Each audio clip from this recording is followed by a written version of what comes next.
Bonjour. La coupe de cheveux de nos joueurs béninois. Le fait commence par prendre de l'ampleur dans nos clubs depuis un certain temps. Et ces dernières années, non seulement il saute à l'œil, je dirais qu'il risque de nous crever les yeux sous peu. Du championnat local chez les femmes, en passant par les hommes, pour finir à l'étranger, l'hémorragie a commencé par étendre ses tentacules pour abreuver et même abrutir nos athlètes footballeurs et footballeuses.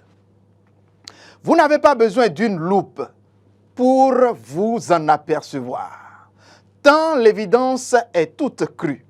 Nos joueurs, alors qu'ils sont pour la plupart encore en apprentissage, cela joue à la Bob Marley ou à la Coco taillée, tels des caïds d'une autre époque.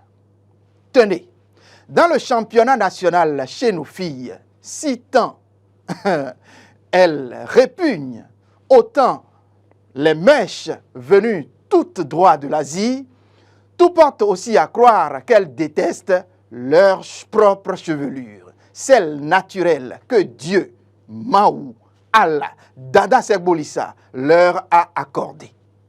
La tendance est désormais de se donner des airs et des apparences d'hommes. Du coup, toutes les couches de cheveux, je dirais toutes les coupes de cheveux y passent. Des plus simples, et là, elles sont bien rares, aux plus compliquées, aux plus extravagantes. Voilà les coupes qui sont aujourd'hui adoptées dans le football béninois. Des coupes qui rendent simple et embellissent le visage, ceux-là sont celles qui ont tendance de porter leurs cheveux jusqu'à celles qui, il faut le craindre, donnent l'apparence de zombies sortis tout chaud des films Hollywood venus rien donc que de l'autre côté du Far West. Rien n'est négligé.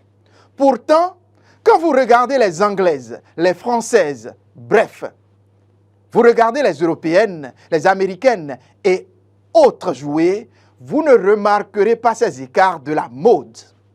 Quelle mouche donc a pu piquer nos sœurs footballeuses pour que ces changements soient aussi vifs que prononcés chez nous? Est-ce la démission des parents ou plutôt l'émancipation à travers le football? Personne ne s'emballe du côté du vieux continent dans cette drôle de considération avant d'être de très bonnes joueuses, s'il vous plaît. Malheureusement, c'est en Afrique, et particulièrement le cas du Bénin m'écoeure. Oui, cela m'écoeure du moment où nos sœurs qui s'adonnent à de telles pratiques sont souvent celles qui continuent de se chercher dans le football. C'est bien souvent celles-là à qui je continue de m'abstenir de donner le sobriquet de stars qui se font ainsi remarquer. Et depuis peu, elles ont poussé leur outrecuidance bien loin. Nos sœurs footballeuses, leur habillement même a changé. Elles s'affublent de tenues d'hommes, comme si être joueuses transforme d'emblée leurs traits, leur caractère en ceux d'hommes. Et que dirions-nous de nos garçons? Ma foi, le monde est carrément à l'envers, puisque ceux-ci sont aussi contaminés, en tout cas cette fois-ci à l'envers. Je vous dis qu'ils ont tronqué les jolies coupes à la Carl Lewis, à Racoco, comme on en connaît, contre des cheveux tout tressés. Mais non, nos joueurs ont commencé par nous en mettre plein les yeux sur cet aspect-là, sans doute. Petite preuve, qui d'entre vous, chers supporters, qui d'entre vous se rappelle du dernier match entre Guépard du Bénin et Lion de la Teranga au stade général Mathieu Kérékou de Cotonou il y a quelques jours? La plupart de nos joueurs locaux appelés en sélection portaient des cheveux comme des génies sortis tout droit des forêts africaines, touffus, ces forêts qui hantent les histoires que nous contaient nos grands-parents. Et là, ce n'était juste qu'une mince, ou plutôt qu'un petit échantillon, je vous assure. Car cela existe aujourd'hui dans presque tous les clubs au 229. Même si je dois reconnaître qu'ils ne sont pas tous béninois. ces roitelets du football.